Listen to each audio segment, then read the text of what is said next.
Mesdames et messieurs, un duel de titans. Moi j'ai fait la guerre, monsieur. Et à la guerre, on se méfie de tout. Un main dans la peau, ça crève les yeux.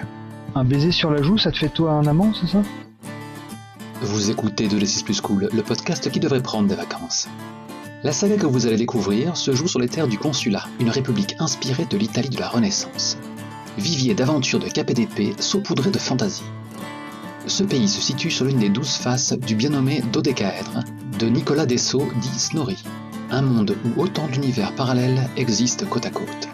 Croyez-le ou pas, ces univers de jeu sont destinés à des systèmes de dungeon crawl. Or, notre expérience fut un peu singulière. Car Epiphany, maître de jeu de cette saga et habitué du podcast, a motorisé nos aventures via Foo, le freeform Universal Role-Playing Game de Nathan Russell, recuisiné à la sauce Wasburg de Cédric Ferrand. Je cite donc Epiphany.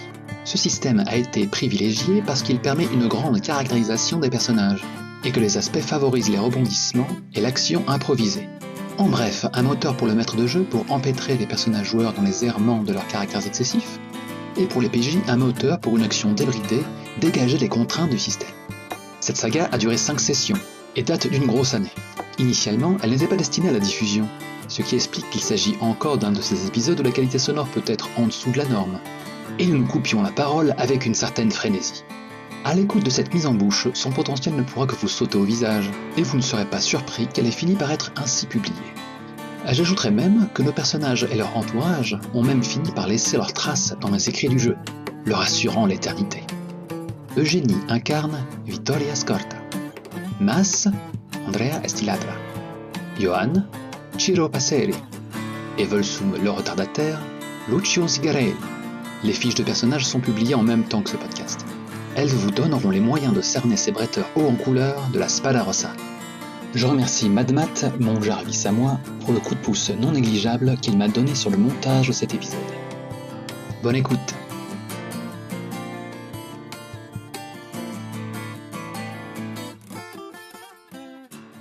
La scène prend place dans le Palazzo Zinetti. Le Palazzo Zinetti, c'est un hôtel particulier dans l'est de Braccio, qui n'a plus que de sa splendeur passée qu'une façade encore vaillante malgré les corniches qui tombent en ruine et les fenêtres murées.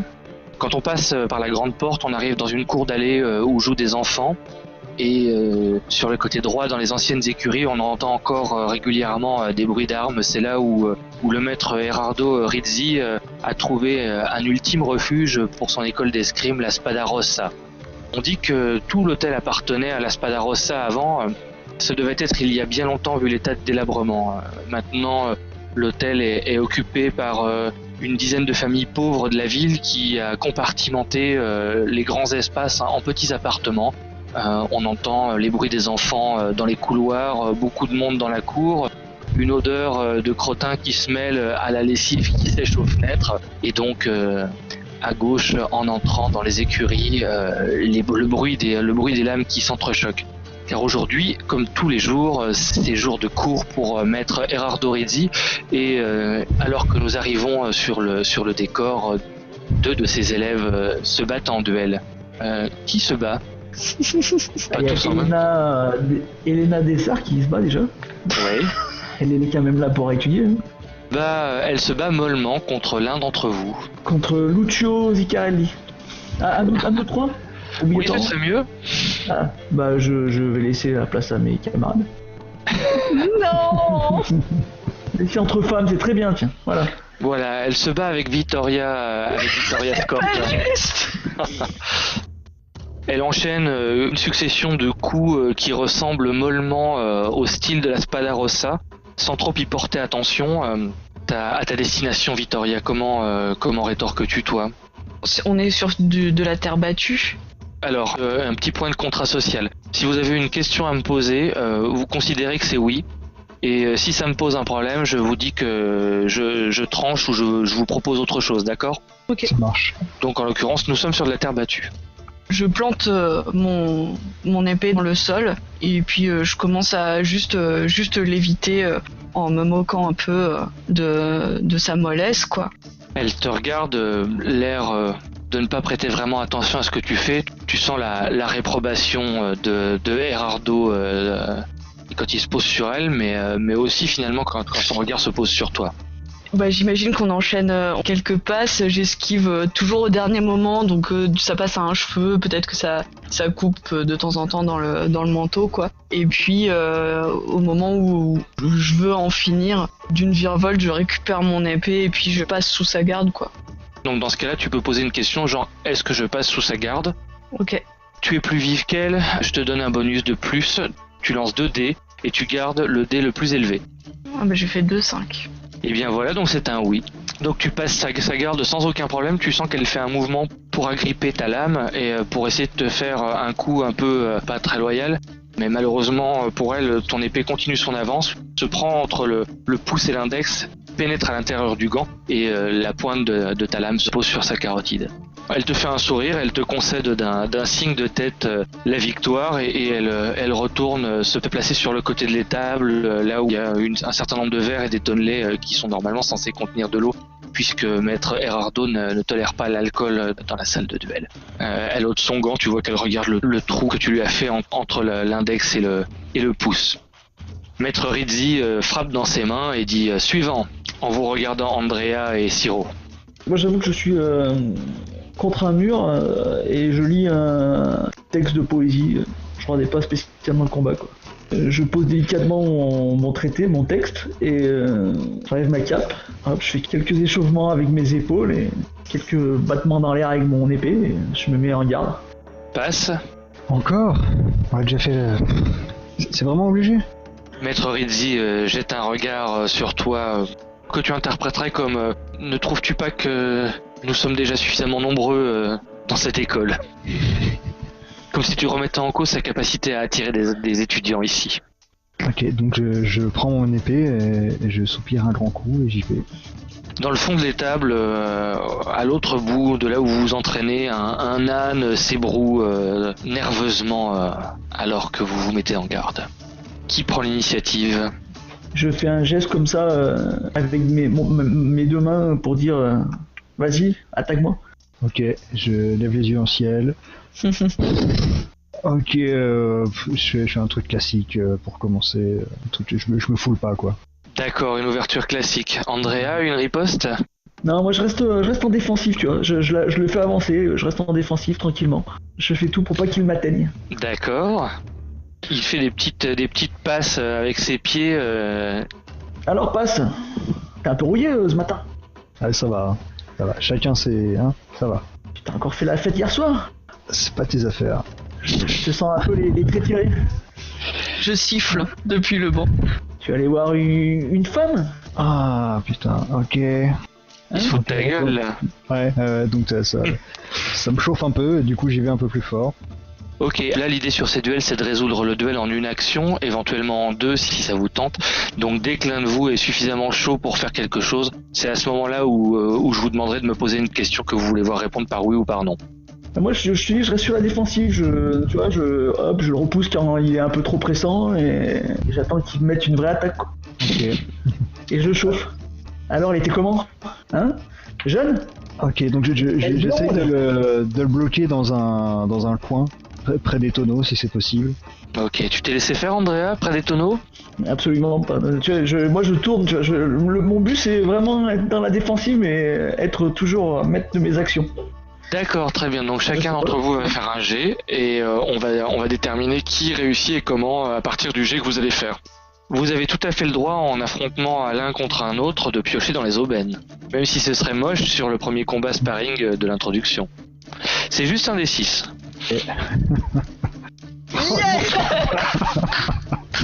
Quel résultat alors ? Moi j'ai fait 2 et Eric a fait 1. Bravo. Je crois que ça s'appelle se vautrer.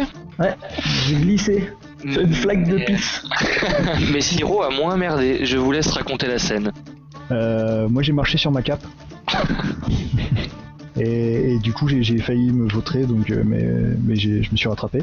Ok. Et moi par inadvertance je glisse sur une flaque, sûrement un des habitants qui avait mis quelques déjections ou de l'urine, et je tombe. Quel dommage, Erardo Rizzi, et tu jures en plus, Erardo Rizzi baisse les yeux à terre en se prenant la tête entre les mains, il est pris d'une quinte de tout, il part en direction des tonneaux sans même vous jeter un regard pour se servir un verre, alors que le chevalier puceau te regarde de toute sa taille, Andrea, en faisant un petit... et en se détournant, comme s'il venait de voir une femme ou quelque chose qui lui provoquait ce genre de dédain qui lui est habituel. Depuis le banc, j'applaudis. Moi, je tends ma main à Andrea pour te relever en fait. Bon, mais je la prends. Putain, j'ai vraiment pas eu de chance. Fais chier. Moi, tous mes amis. Fais chier, c'est du con, hein. C'est tous les samedis matins, c'est ça, j'en ai marre. Il faut bien qu'on s'entraîne. Et bon, regarde ça, les amis. Samedi matin, de partout. Là. Et ouais, Zigarelli n'est pas venu aujourd'hui encore, alors qu'il était attendu. Et tout un tas d'élèves que vous aviez pu croiser il y a quelques semaines encore ont déserté l'entraînement de Maître Rizzi. Du coup, Andrea, on a eu une idée assez précise de ta silhouette, je dirais, suite à ton entrée en combat. Victoria et Siro, est-ce que vous voudriez vous présenter rapidement ? Oui, moi je suis tout ce qu'il y a de plus moyen en fait. C'est-à-dire carrure moyenne, taille moyenne, tout ça. J'ai un chapeau avec une pipe coincée dedans. Ouais. C'est le chapeau qui est relevé sur le devant là sur un côté. Oui. Et puis dedans il y a un trou, puis il y a la pipe qui est coincée dedans. J'ai une cape, sinon j'aurais pas glissé dessus. Une chemise verte, un peu bouffante pour être assez à l'aise dans mes mouvements. Pareil avec mon pantalon, des bottes classiques. Voilà, tout est assez usé, sale et un peu déchiré. Ok, Victoria ? Moi, je dois être la plus jeune de nous trois, je pense. Je suis pas très grande, mais je suis pas non plus particulièrement petite. Enfin non, mais voilà, je peux en remontrer à certains. Je suis habillée en homme comme les autres. Et je dois avoir une fossette quand je rigole. Ça marche. De vous quatre personnages joueurs, même si l'un des personnages joueurs n'est pas là, et des deux personnes, qui est le plus vif au combat ? Qui a le style le plus vif ? Victoria, non ? Ouais, moi j'aurais dit moi aussi. Ok, donc plutôt quelqu'un de vif. Et qui a le style le plus puissant ? Moi j'avoue que je serais plutôt le style le plus expérimenté, tu vois. D'accord, ok.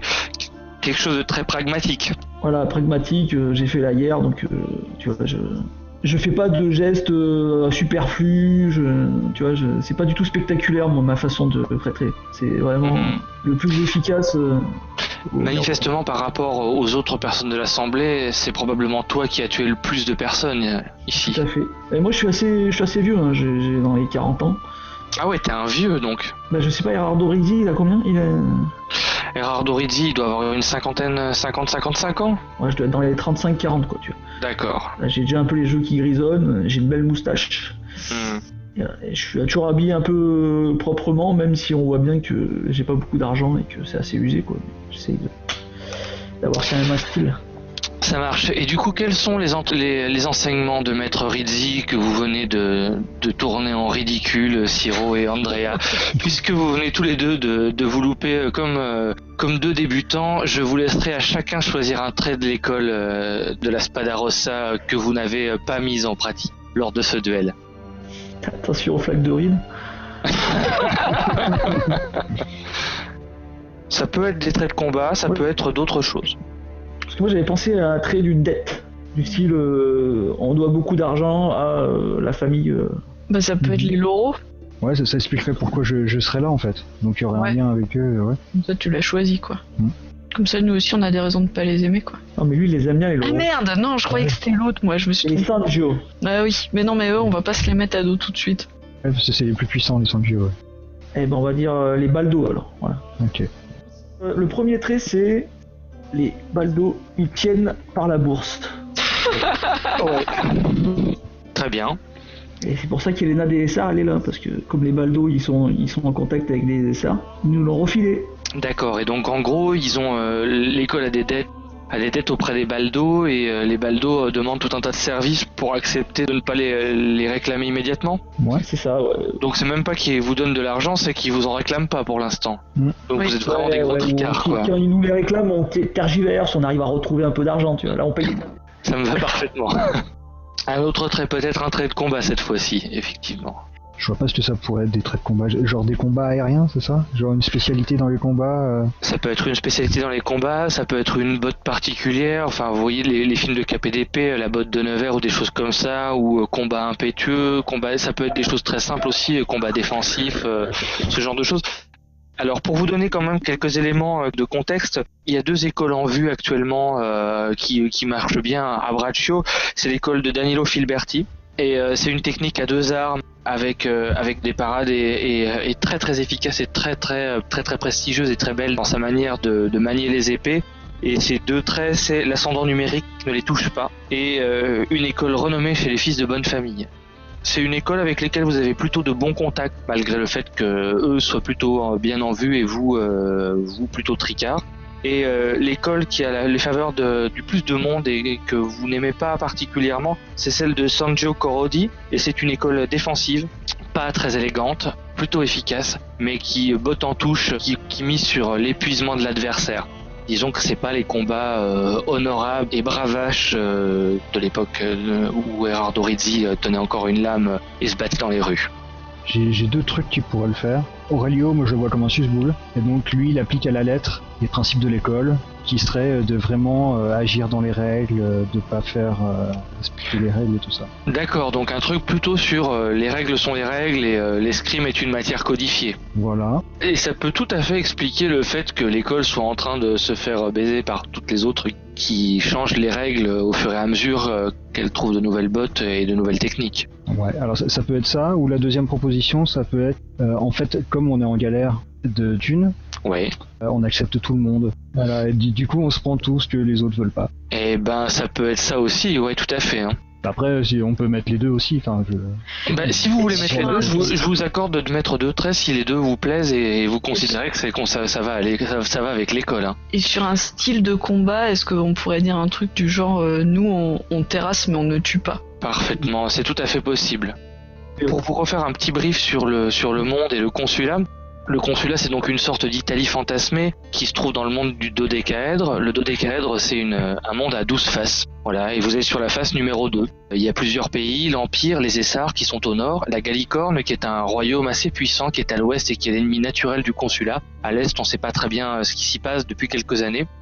Le consulat a subi il y a 30 ans une attaque des gens de l'Est, des nomades montés sur des chevaux avec des traits assez orientaux. Donc imaginez une invasion mongole mais avec en plus des gnolls, des kobolds et tout un tas de monstres. Le royaume a été ravagé il y a 30 ans. Les armées des elfes qui n'avaient pas bougé depuis des siècles sont sorties des forêts des Essarts et ont repoussé les adversaires. C'est donc 10 cités. Tout le monde est considéré comme citoyen, la population est majoritairement humaine, il y a quelques halflings qu'on appelle des hobelins dans le consulat, et c'est un territoire très civilisé, c'est-à-dire qu'il y a une justice qui est omniprésente, et quand on tue quelqu'un, on doit rendre des comptes à la justice, si on se fait prendre, naturellement. Il existe quelque chose, c'est qu'entre les bandes d'aventuriers sont plutôt reconnues, elles sont pas forcément appréciées dans le consulat, contrairement aux Essarts, et il est de tradition de faire la compétition entre bandes d'aventuriers et entre écoles. Il est extrêmement mal vu de s'entretuer. C'est quelque chose qu'on laisse aux sauvages du Nord et de l'Est. Mais dans le consulat, on ne tue pas en duel sauf à front mortel. On blesse, on humilie, mais si on tue, on doit soit faire pénitence, soit passer devant la justice pour un meurtre. Voilà. Ok, bon du coup le trait ne sert pas à grand chose, si tout le monde fait comme nous en fait. Je dirais que si vous faisiez l'inverse, c'est-à-dire que c'est une école qui est faite pour tuer et pas pour blesser, là ça deviendrait un trait intéressant. Ça peut être une possibilité aussi, c'est une école de guerre et qui est devenue totalement désuète dans un contexte pacifié. Bon, on va déjà rester sur ces 2 traits que nous a proposé Johan et on verra après, non. Ok. Les aubaines, c'est vraiment fait pour aller et venir. Donc à partir du maintenant où on a fait un petit essai de système, n'hésitez pas à vous en servir et à les gaspiller. Ça vous forcera à faire des choses pour les récupérer, quoi. D'habitude, il y a toujours une troupe d'enfants qui assistent au combat, et alors que Andreas se relève de la bauge crottée où il est tombé lors du combat et que Siro se masse la cuisse qu'il a douloureuse suite à sa chute, vous entendez le claquement d'une paire de mains dans des gants en peau de daim d'une facture dont vous ne pouvez plus espérer bénéficier depuis que vos bourses sont vides. Sur le pas de la porte, 2 silhouettes se sont encadrées, celle de Salto di Marenzio et celle de Torino Gulsese. Vous les connaissez parce qu'ils font partie d'une bande de mercenaires qui s'appelle les Lames d'Argent. Ils ont une réputation assez bonne et ils appartiennent eux-mêmes à l'école de Danilo Filberti. Ce sont donc des rivaux honorables qui ont pris l'habitude de vous voir et qui sont venus aujourd'hui manifestement pour consommer la manière dont Maître Rizzi voit son héritage bafoué par ses élèves. Salto, c'est un type qui vient d'une grande famille, qui a plutôt un air altier. Torino, au contraire, lui, a un air d'universitaire attardé. Vous savez d'ailleurs qu'il a été universitaire et qu'il a fui l'université suite à un duel avec un de ses professeurs qui s'est mal terminé. Ils sont généralement assez amicaux, mais là, ils ont l'air de vouloir en découdre, vu au regard du sourire narquois qu'ils affichent. Et alors que Torino vient taper dans le dos de Maître Rizzi, qui s'étouffe avec son verre d'eau, Salto vient se poser en face de Siro, te regardant avec un air narquois. Je fais un coup de coude à Andrea, puis je dis... Il nous manque de respect, là. Il se moque de nous, là. Mais est-ce bien la peine de se battre avec ces personnes de petite pensée? Salto, donc je me mets à 3 cm de son visage, puis je dis... Ah oui, des personnes de petite pensée. Il te regarde, il prend une demi-tête, et il fait des personnes de petite pensée mais de grande taille, et il te pose la main sur l'épaule d'un contact assez amical pour le coup. Allons, ne t'emporte pas, l'ami. Nous sommes venus vous retrouver pour vous proposer une petite compétition amicale et pas pour nous moquer de vous. Un mauvais pas arrive, n'est-ce pas, Torino? À d'autres, cela peut bien arriver. Quand nous parlons de compétition amicale, toute compétition a pour but de gagner quelque chose. Oui, tout à fait. Tu m'as bien compris, Andrea. Et c'est pour cela que je suis venu te réclamer le baudrier que tu portes aujourd'hui et qui est ma foi de toute beauté et dont je n'arrive pas à trouver semblable dans toute la ville. Mon baudrier fétiche. Lui-même. Et toi, en échange, que proposes-tu? Il a beaucoup de valeur, hein, comme tu peux. Mais bien sûr, mais une proposition à la valeur du baudrier, une entrée pour votre troupe, si vous prenez le temps de vous laver, pour l'opéra ce soir. Il s'y tient un bal important et pouilleux comme vous êtes en ce moment, je pense que personne d'entre vous n'a reçu une place. Eh bien, je serai prêt à vous faire bénéficier de mon entrée, à vous tous, parce que je vous aime bien finalement. Cela me convient. Il se tourne vers vous autres, Siro et Vittoria. Je tire mon épée. Quoi? On est 3, on va pas vous prendre juste tous les deux, venez à 6 au moins. Nous venons chez vous, vous avez un avantage large, c'est à prendre ou à laisser une place pour l'opéra. 3 contre 2, ce n'est pas un combat d'honneur. 2 contre 2. Vous ramenez un ami? Nous n'avons pas d'amis pour l'instant sous la main, mais soit 2 contre 2. Non, attendez. Aurelio, combat avec nos amis.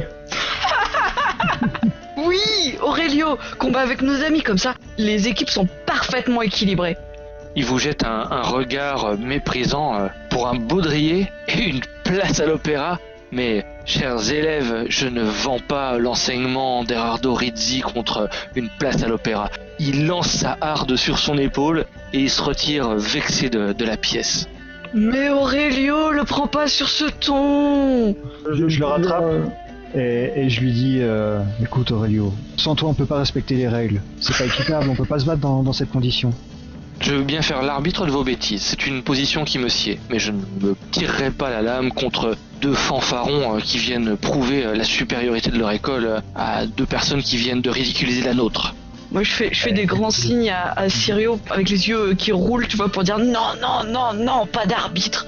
Vous savez que quand il est arbitre, il est très très très pénible. Ah ouais, non, c'est juste pas drôle quoi. Donc, quand Maître Rizzi peut pas, c'est lui qui anime les combats. Peut pas, vous prendrez Elena avec vous. Mais il vous faudra encore... qu'est-ce qu'on pourrait vous donner? Parce que si vous avez Elena, vous serez toujours en désavantage. Là, Elena balance le boc qu'elle avait à la main par terre. Elle te regarde avec un air assez courroucé. Ah, Elena en colère. Il est d'accord pour combattre avec vous. N'est-ce pas, Elena? Salto fait un sourire à Elena et Elena dit... Si Salto m'accepte dans son équipe et en échange d'une place à l'opéra, quel que soit le résultat de ce combat, j'accepte de l'épauler. Moi je dis à l'oreille d'Aurelio, au chiotte l'arbitre, c'est bon. Bon, vexé là, il s'en va avec toute sa superbe et ses fringues trouées. Bien, on s'achemine vers un combat 3 contre 3. Salto tire une rapière magnifique avec une garde dorée, des pierres précieuses incrustées. On aurait pu penser à une lame d'apparat, mais les pouces d'acier qui dépassent de cette garde disent tout à fait le contraire sur la lame qu'il a à la main. Torino, lui, sort une lame passablement usée avec de nombreuses entailles et un acier terni, comme s'il n'en prenait pas soin. Elana, quant à elle, a toujours sa lame émoussée d'entraînement à la main. Elle considère que c'est faire peu de cas de son épée familiale que de la sortir pour s'entraîner au milieu du crottin. Bon ben, moi je parle à mes camarades. Bon, qui s'occupe de qui? Victoria, tu as montré que tu pouvais botter les fesses à Elana assez facilement. On te la laisse ou... Je pense qu'Elana a une dent contre toi. Ouais, je pense qu'il faut que tu assumes tes conneries. Dans ta vie, tu lui as promis cette danse-là. Ça veut dire que pour moi, ça sera très très simple. Pardon? Comme vous voulez, si vous voulez que je m'occupe d'Elana, allons-y. Et vous, qui prendrez-vous? Moi je serais bien parti sur la lame émoussée. Torino, Ouais, Torino, ouais. Ouais, Eh ben, je prends celui qui brille. Salto. très bien. Comme vous les connaissez un peu, je vous donne un de leurs aspects. À vous de voir si vous pouvez l'utiliser contre eux ou pas. Salto est séducteur de nature. Torino est un ancien étudiant en rupture de banc. Et Elana est un pilier de comptoir. Voilà. Vous vous regardez les yeux dans les yeux, vous êtes disposés en ligne. Maître Erardo a relevé la tête comme s'il attendait de vous un ultime éclat et que, puisque la majorité des combattants fait partie de son école, vous comprenez qu'il attend. On se bat 3 contre 3 ou on se bat 1 contre 1 à chaque fois? Non, vous vous battez un contre un, sauf si vous voulez faire des passes, échanges, et ça c'est vous qui voyez. Nous commençons ce combat à 1 contre 1, chacun face à son adversaire. Qui est face à Elana, du coup, c'est toi, Andrea. Ouais. Elle avance sur toi et au moment où normalement vous devriez vous saluer, tu vois un salut qui ressemble plus à un prétexte, et elle avance l'arme à la main, traînant son épée par terre, et elle envoie sans prendre ni forme, ni garde, ni rien, une sorte de grand coup en direction de ta tête, comme si elle voulait te blesser au visage pour t'infliger un affront. Alors moi je me baisse pour éviter la lame, et elle est prise par son élan, je lui mets un grand coup de pied dans les fesses comme ça. Tu comptes essayer de la mettre à terre sur la première action? On va faire un jet de dés pour savoir ce qu'il en est. Alors du coup, quand tu précises pas, c'est un D6, hein, c'est ça? Oui, c'est un D6. Ouais. Sinon, je vous donne les bonus et les malus. Ouais, ok. Elle lance un dé et elle vient de faire 4 et j'attends ton résultat. D'accord. Et donc les aubaines, ça se lance après, ça Oui, s'utilise. ça s'utilise après pour booster ton jet de dé ou pour le refaire. Genre, tu veux déjà utiliser les aubaines du groupe, quoi. Attends, c'est une place à l'opéra. Et c'est très important pour moi. J'ai à 5 et elle est à 4. C'est toi qui as toujours l'ascendant tout de même, c'est-à-dire qu'elle sera moins ridicule que ce que tu comptais lui faire, mais tu gardes la victoire sur le duel. Hein. D'accord. Alors en fait, je descends mais pas assez vite, donc elle me griffe quand même un peu le visage. Donc j'ai un tout petit peu de sang qui perle sur une petite égratignure. Mais elle est quand même emportée par son coup qu'elle a voulu trop puissant. Et donc je me suis retrouvé derrière elle, je lui ai mis un grand coup de pied dans les fesses. Elle s'écroule au sol en lâchant sa rapière. Et je lui fais une révérence, et je lui tends la main, et je lui fais un baise-main quand je la relève. Ok, tu lui fais un baise-main quand tu la relèves, et là, elle t'éclate une énorme mandale en travers de la figure. Une plaque Tu ou... sens... Ah non, une grosse mandale, le poing fermé, et tu sens les os du visage craquer. Mais malgré tout, dans son attitude, elle te concède la victoire, et elle se retire. Andrea, tu as gagné ton combat. À qui passes-tu la main pour la description? À Siro ou à Vittoria? À Siro. Ok. Ok, donc j'essaye de respecter les codes, et du coup je salue. Lui te salue aussi. Il est très grand, très dégingandé. Il a une espèce de béret informe sur une tignasse rousse. Il doit avoir une 20aine d'années et il a un côté très bébé, très féminin dans la peau pâle, les membres un peu mous. Il se met en garde, mais c'est comme si c'était du caoutchouc. Je tente une attaque et mon but en fait c'est de l'immobiliser à la gorge directement. Ok, donc pareil, t'essaies de faire quelque chose de très rapide dans la manière de faire. Ok, eh bien on va rouler les D6 et on va voir ce que ça donne. Il est pas dans une forme olympique lui pour sa part. J'ai fait 4. Oui, c'est toi qui as l'ascendant largement, lui a un 2 seulement. Je m'avance assez rapidement, je perds pas de temps après le respect. Donc j'avance ma lame, il contre, et directement je tourne mon bras pour passer derrière sa lame et pour le mettre en joue au niveau de la gorge. Ok, effectivement tu parviens à le contourner sans trop de problème. Lui est très raide dans ses mouvements et tu en viens à bout assez rapidement et sans aucun problème. Vittoria, tu es devant Salto di Marenzio, sa cape resplendissante, son pourpoint brodé d'or, son épée couverte de rubis. Il te fait un sourire, il te dit mais laisse donc ces imbéciles dans la fange où ils sont tombés et viens avec moi à l'opéra ce soir, nous n'allons pas nous battre pour si peu.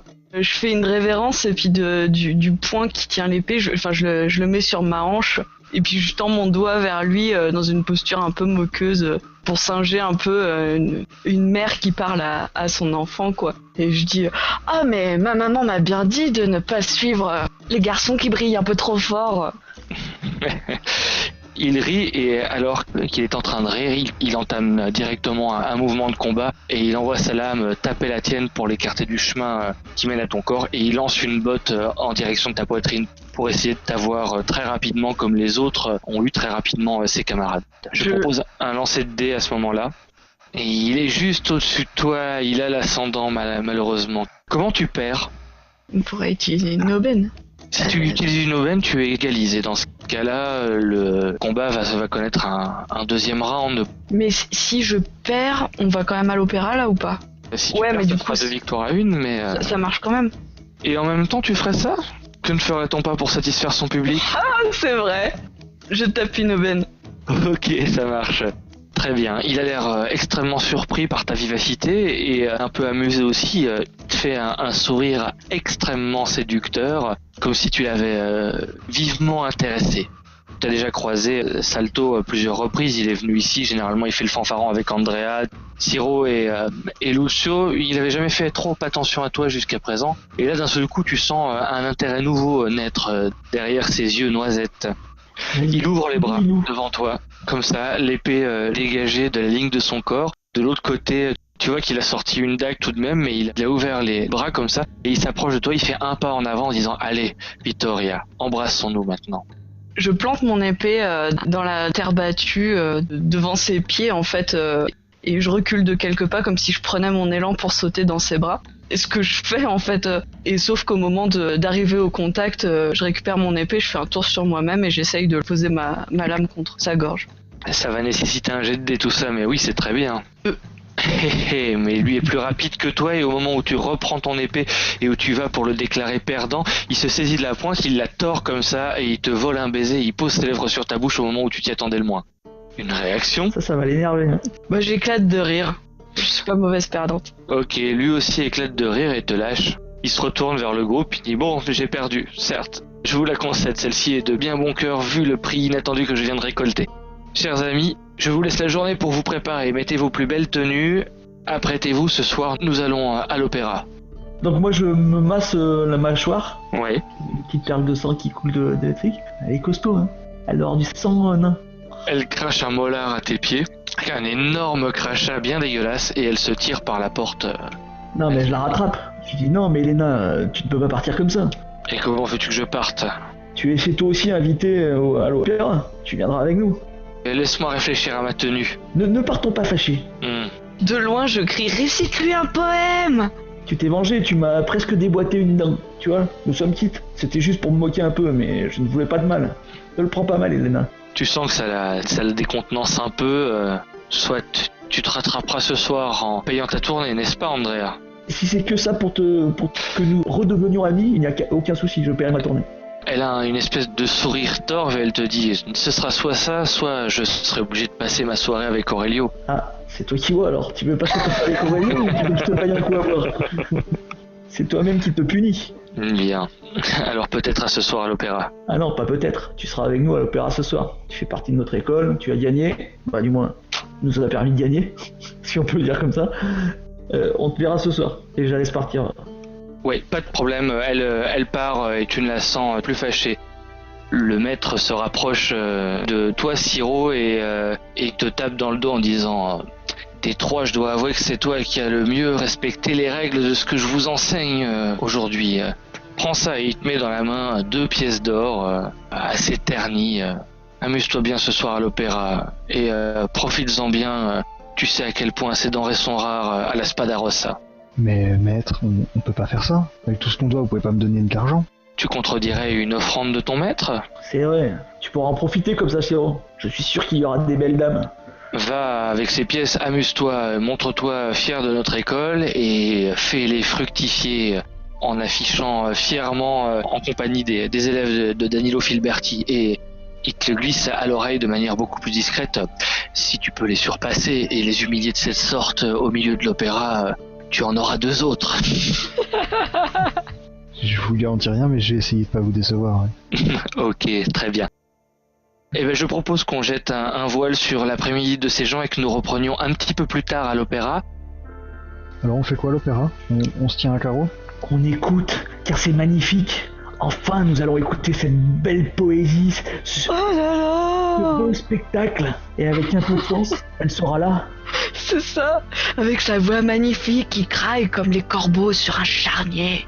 Peut-être que Maria Di Castra sera là. Et alors elle te regardera même pas. Je sais bien qu'il me regardera pas, mais c'est pas grave, parce que moi je la verrai. Et c'est ce qui compte. Toujours une petite pincée au cœur. Mais je sais pas si tu Quand je la la vois verras, chanter. tu sais.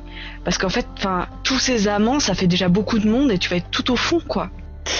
Victoria, tu ne connais rien à la vie de ce monde-là.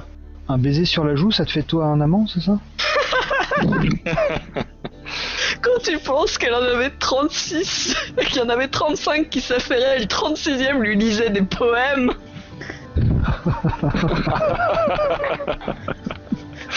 Je te fais avec vous, je me pose la question. Vous êtes vraiment des ignorants. Voilà.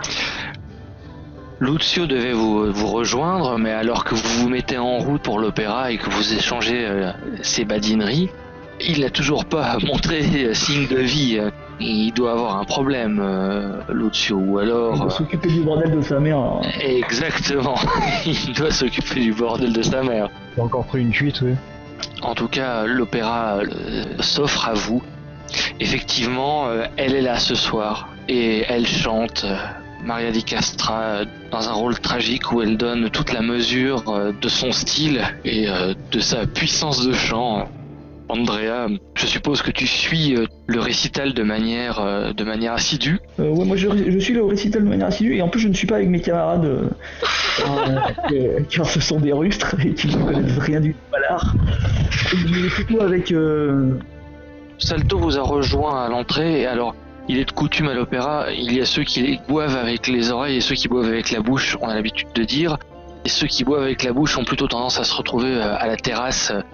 Braccio est une ville qui est construite sur un éperon rocheux et elle monte progressivement et le palais et l'opéra sont 2 des bâtiments les plus hauts et depuis l'opéra on a une vue plongeante sur la ville et la plaine qui se déroule au sud de Braccio. Donc soit on va boire sur la terrasse et regarder la plaine au loin, soit on va dans la salle et on jouit du spectacle. Salto est plutôt du genre à jouer du spectacle et t'aura accompagné avec plaisir. J'essaie de me mélanger avec les gens que je connais, des belles lettres et des arts qui se trouvent là pour cette représentation. D'accord, effectivement, le poète Dorante est ici ce soir aussi. Je vais discuter avec lui alors. Tu tentes de discuter avec lui, mais tu sens que son regard est terriblement attiré par la scène et le peu de temps où ses yeux croisent les tiens, t'as l'impression de lire comme pas une forme de désintérêt, mais comme si tu ne pouvais pas suppléer au charme de Maria Di Castra. Tu n'as pas compris ce que je fais. Quand Maria Di Castra chante, je la regarde moi aussi. Oui, c'est bien ce qui me semblait.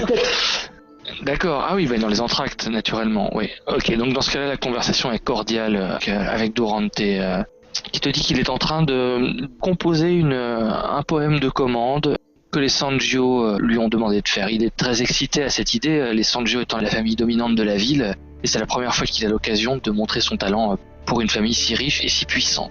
Quant à la thématique et au poème en lui-même, il n'en a foutre aucune idée. Trouvera bien. Oui, voilà. De toute façon, les muses sont capricieuses, mais l'argent, lui, par contre, peut être canalisé. Et c'est bien ça l'important dans cette opération. Surtout pour un des meilleurs poètes de la place. Il est plutôt crève-la-faim ou plutôt homme de cour, Dorante degli Alighieri ? Moi, je l'aurais vu plutôt crève-la-faim, quoi. D'accord, ouais, donc ça revêt vraiment un enjeu particulier pour lui, cette demande. J'ai demandé à Stalto de m'offrir un sachet de noisettes grillées. Et pendant l'opéra, je les jette sur le chapeau de Andrea. Andrea, t'as mis un moment à te rendre compte de ce qui parasitait ton attention.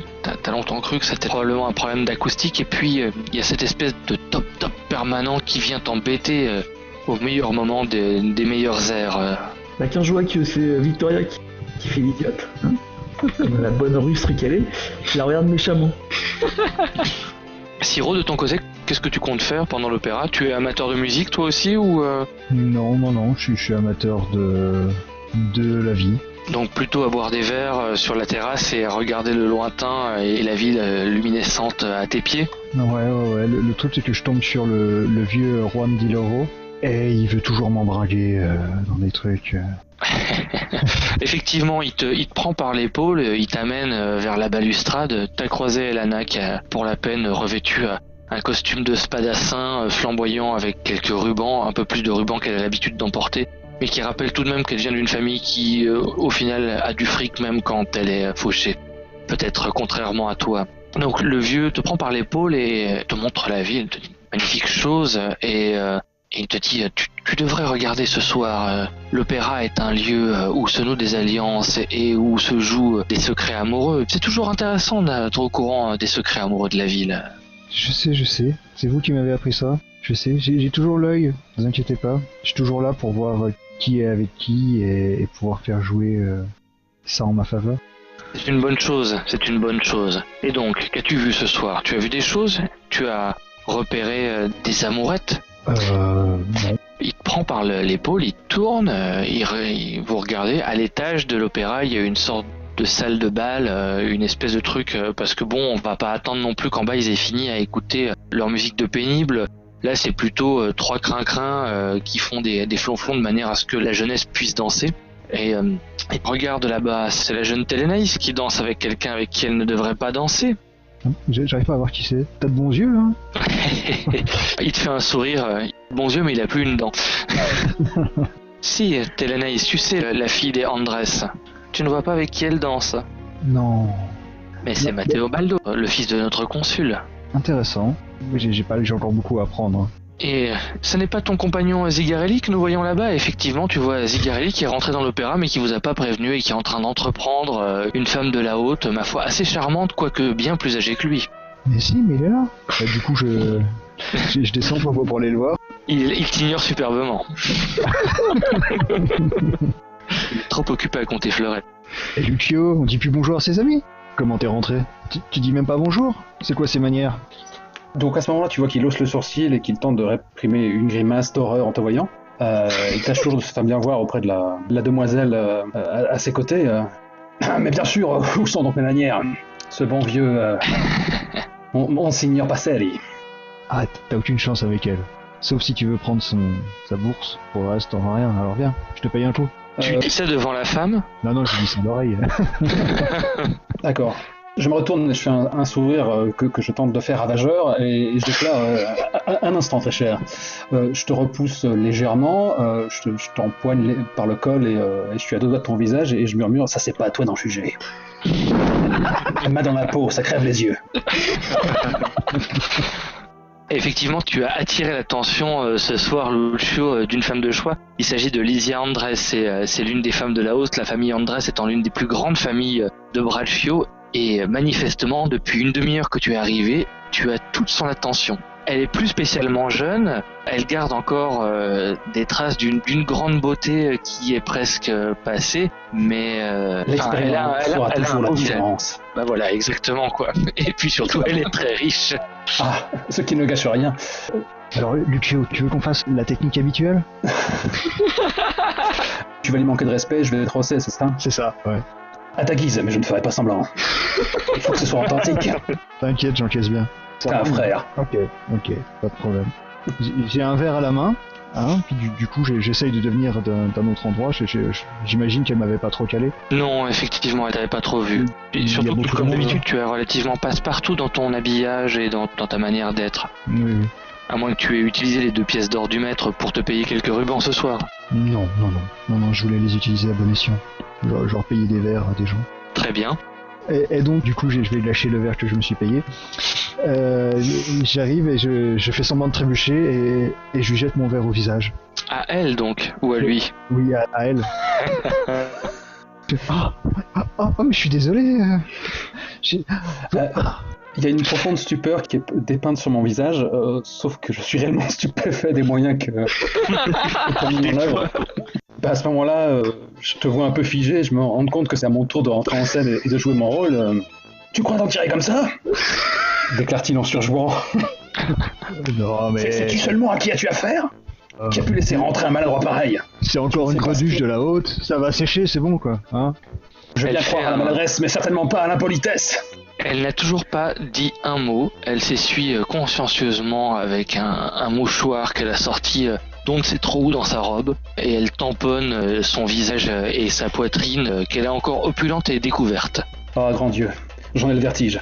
Bref, je t'empoigne à nouveau, donc nous sommes à nouveau à 2 pouces l'un de l'autre, et dans la foulée je profite pour te murmurer, et à l'occasion tu me diras qu'est-ce que vous venez foutre ici en fait. et il a juste le temps d'ajouter un sans rancune. Et à ce moment-là je te balance à bout de bras pour que tu tombes les 4 fers en l'air. Tu laisses faire Chiro dans un mouvement de connivence ou il y va fort quand même? Je me relève, je me rapproche de lui, je prends par le col, je lui dis on a eu des invites gratuites, et je lui colle une tarte. Alors ok, bon bah du coup j'en casse le cou, à ce moment-là je te décroche un coup de genou dans les côtes qui te plie à moitié et j'en profite pour t'ajouter à l'oreille. Tu vas me dire que l'opéra c'est votre genre. L'autre je veux bien le croire mais... Ouais, c'est presque une insulte ça. Hein. Mais c'est toujours l'échange à voix basse quoi. Ouais. Mais Victoria elle va huer quoi. Et à ce moment-là je pense que c'est l'entracte. Oui. Non, d'accord, c'est l'entracte. Et du coup, dans votre dos, vous entendez quelqu'un qui siffle, le sifflement habituel, quoi. Et puis moi, je monte sur une table et puis je fais « Mesdames et messieurs, un duel de titans est en train de se préparer sous vos yeux !» Et je commence à rameuter le public sur les deux, là, qui se... Ah bah là, du coup, forcément, ça se précise. Il y a des gens qui commencent à dire que quand même, on va pas tirer l'épée au milieu de l'opéra, c'est quand même un lieu de culture et qu'on n'est pas là pour se comporter comme des rustres. Mais bon gré mal gré, tout le monde se rassemble quand même pour voir s'il va pas se passer un truc. Voyez-vous, Durante, mes compagnons sont des Nous étions ici pour voir un magnifique spectacle, écouter Maria Di Castra, et voilà, malheureusement, ils ont été aussi invités. Ils auraient dû comprendre tout de suite, c'était une erreur. Ils auraient dû rester dans leur bouge comme ils ont l'habitude. Mais, qu'en pensez-vous, Durante, malheureusement? Il prend un air inspiré Durante et il dit la mort est entrée à l'opéra, ça serait une bonne thématique pour un poème. Et tu le sens qu'il commence à cogiter et il fait comme si tu n'existais plus.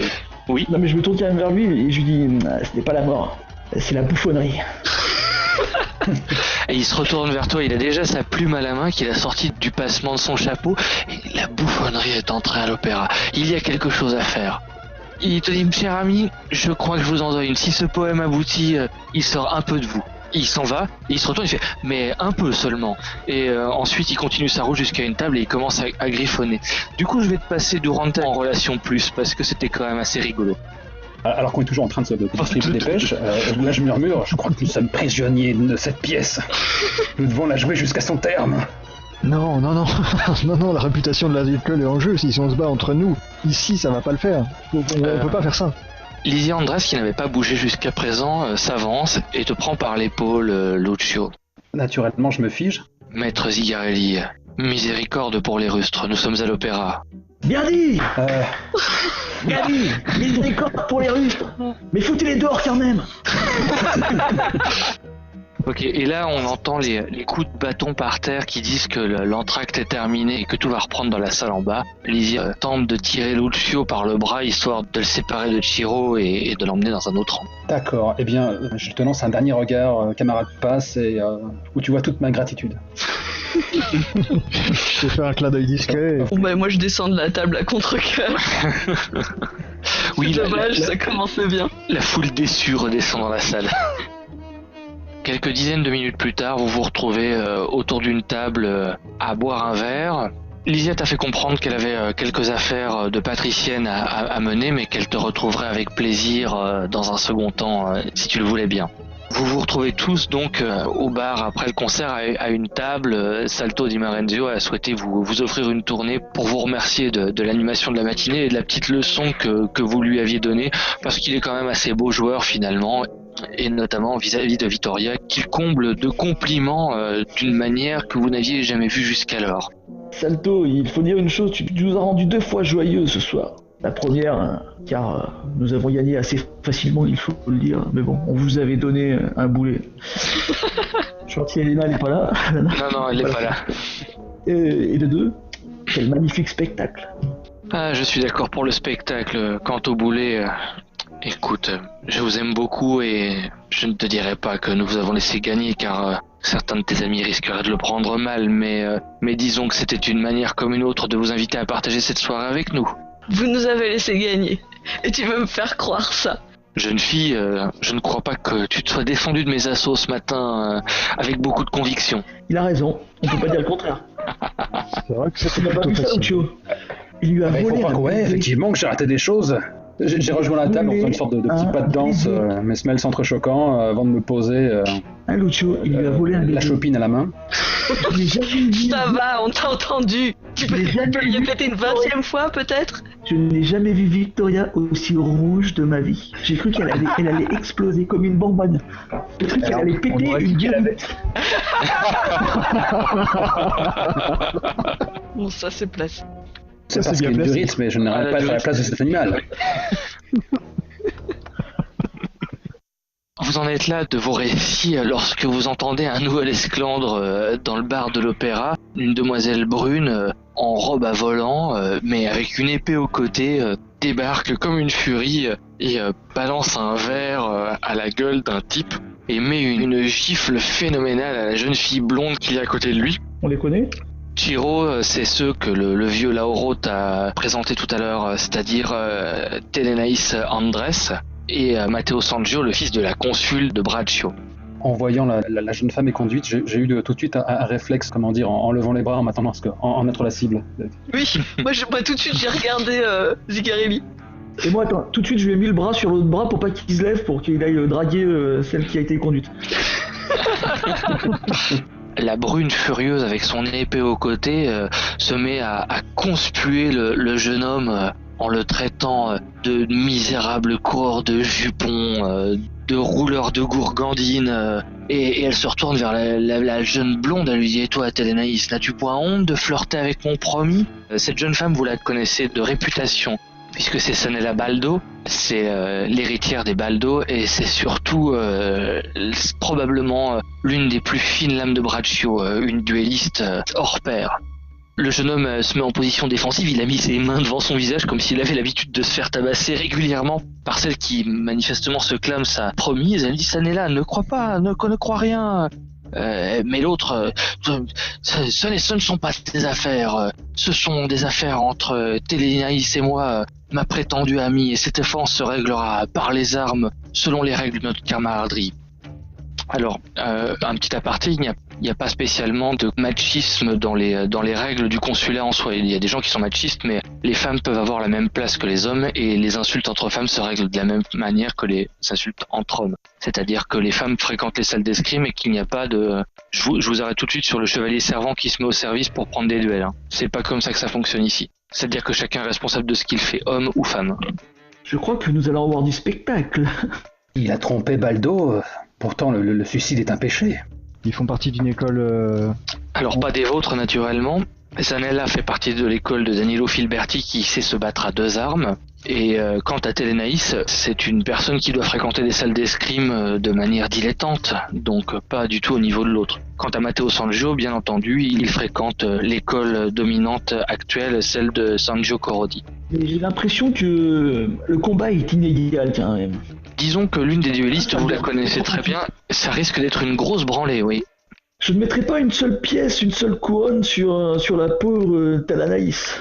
Là-dessus arrive un type que vous connaissez sous le nom de Dario Leroux, qui fait partie d'une bande de spadassins aussi, et qui arrive à votre table, qui s'assoit à une chaise libre, qui tape la table de ses mains comme ça et qui dit: allez, vous pariez sur qui et combien? Ouah, facile. Je te parie une pièce d'or que Selena Baldo la met à terre avant même que Telanaïs puisse faire quoi que ce soit.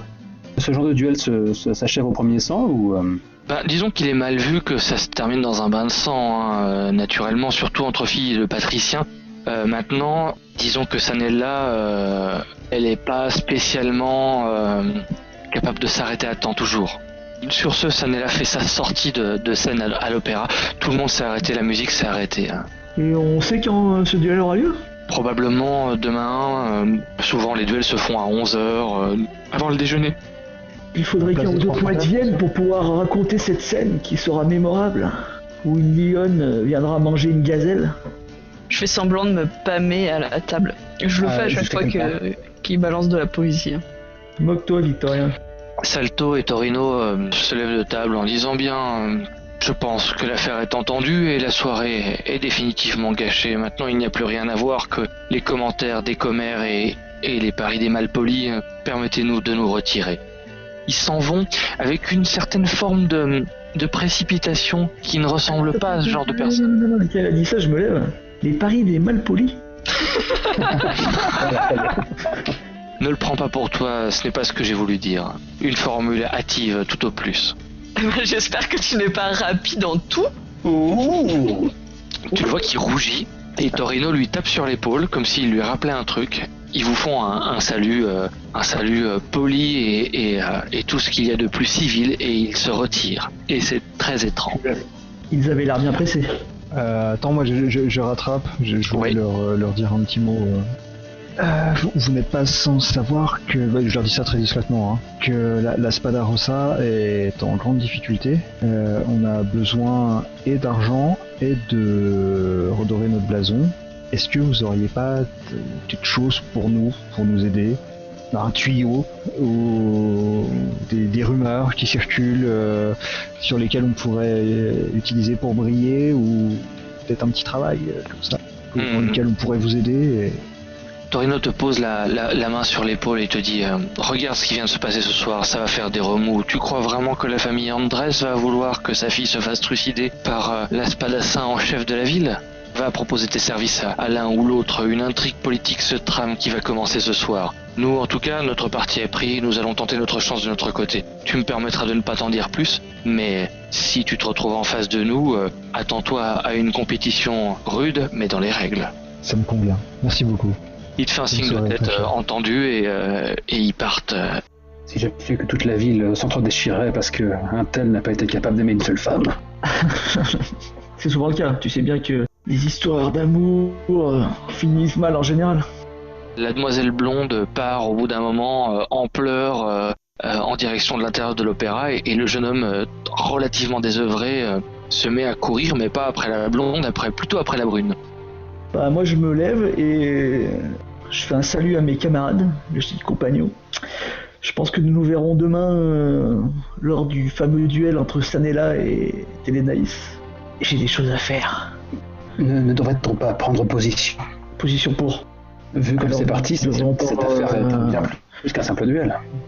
Nous devrions prendre position pour les baldos, car je vous rappelle que notre école est à leur merci. Ils nous tiennent grâce aux dettes que Gerardo a continué à avoir avec eux pour tenir la Spada Rossa vivante. Et puis ça nous arrange d'être du côté des vainqueurs. Oui, passez, allez. Je disais les baldos ont pas besoin d'aide aussi, donc ça servira à rien. Non mais là ce n'est pas une question d'aide ou pas d'aide, là c'est une question de savoir choisir son camp. Je sais que vous êtes jeune et fougueux et que vous voulez aider la jeune ingénue, mais vous savez la politique, des fois c'est vilain, il faut pas obligatoirement choisir les plus faibles. Je me disais juste, si ça sert à rien, autant pas prendre position. Du coup on nous verra pas plus que d'habitude. Je pense que les baldos apprécieraient notre prise de position. Il faudra en parler. Je pense qu'ils seraient extrêmement gênés de voir des pouilleux commencer à marcher sur leur balcon. Non, c'est pas ça que je veux dire. C'est que si quelqu'un prend la défense de Telanaïs, il s'en prendra obligatoirement baldo. Et notre rôle, ça serait de défendre les baldos à ce moment-là. Mais ils ont pas besoin d'aide, les baldos. La famille Andrés est puissante aussi. Elle sera prête à payer quelques spadassins pour faire éviter à leur fille un duel perdu d'avance. Lucio, ta conquête du soir sort hâve de l'escalier qui mène à l'opéra et se rue à ton bras. Elle te serre le bras très fort de ses deux mains et elle t'emmène à l'écart. Bah, quand elle arrive, je lui fais quand même une courbette et je lui baise la main. On n'est pas chez les rustres. Enfin, Bien. À part les deux autres derrière, mais... Je m'apprêtais à partir d'une grande diatribe auprès de mes petits camarades, et naturellement, dès qu'elle a fait son entrée, j'ai perdu toute conviction et mon attention s'est portée ailleurs. Avez-vous vu la scène ? Bien sûr, j'aurais eu du mal à la rater. Elle a menacé ma fille. Diable. On n'avait pas fait le lien avec les noms. Maintenant que vous me faites remarquer, la déshabille du regard, je remarque soudain... Oui, naturellement, comment cela a-t-il pu m'échapper ? Lucio, vous et vos amis devez faire quelque chose pour moi. Vous devez faire quelque chose pour elle. Elle va se faire massacrer. Vos désirs sont désordres. Sanella n'est pas une méchante personne, mais elle est un peu impulsive. Et je crains qu'elle ait mal compris que une personne de sa condition et qui portait les armes ne pouvait pas forcément faire un bon mariage à Braccio. Et comprenez-moi, je crains pour la vie de ma fille avant tout. Elle mélange une espèce de gloubi-boulga entre le politique et l'émotionnel, assez étrange, mais tu sens qu'elle te sera vraiment gré de faire quelque chose. Eh bien, je suis d'ores et déjà acquis à la cause des Andrés. Bien, alors voilà ce que vous allez faire, vous et vos amis. Je vois que vous êtes entourés de courageux compagnons. J'ai un plan, j'ai trouvé quelque chose qui pourra nous aider. Vous allez l'enlever ce soir dans notre palais. Vous allez enlever Telenaïs et vous allez vous faire passer pour des brigands qui l'enlevaient et vous l'emmènerez à la tour Dionès. C'est un donjon en ruine à quelques lieues de la cité. Et moi, je me chargerai de dire que c'est un stratagème de Sanella afin de se soustraire au duel. Et puis ensuite, nous verrons ce que nous pourrons faire pour arranger la situation. Mais dans tous les cas, elle aura réchappé au duel comme cela. À moins que vous ayez une meilleure solution, naturellement. Et son regard s'est chargé d'une teinte qui n'accepterait pas la contradiction. Je me lève et je lui dis chère Patricienne Andrés, je fais une petite courbette. Si je comprends bien, nous sommes impliqués nous aussi dans votre complot, entre guillemets. Que voilà un terme négatif. C'est un sauvetage. Un sauvetage héroïque. Un sauvetage, si vous voulez. Si je puis me permettre, il serait préférable de ne pas jeter de l'huile sur le feu et de ne pas aller crier sur tous les toits que votre fille a été enlevée, ou du moins que c'est un plan rusé de Sanella Baldo pour pas combattre. Car nous savons tous ici que votre fille a très peu de chance face à elle. Et on ne voit pas l'intérêt de se soustraire à du duel. Je pousse Andrea. Je me suis mis un petit foulard sur le visage. Je camoufle un peu ma voix. Ne l'écoutez pas, madame. Votre sauvetage héroïque est fait pour nous. Nous, l'école La Spada Rosa. Pour nous, c'est un honneur d'aider votre famille. Elle penche la tête de côté avec une forme de sympathie et en même temps de condescendance. Vous appartenez donc à la Spada Rosa, et là elle a un large sourire. Eh bien, nous pourrions envisager une généreuse donation à une école qui a montré sa fidélité aux familles qui comptent de Braccio dans l'ancien temps.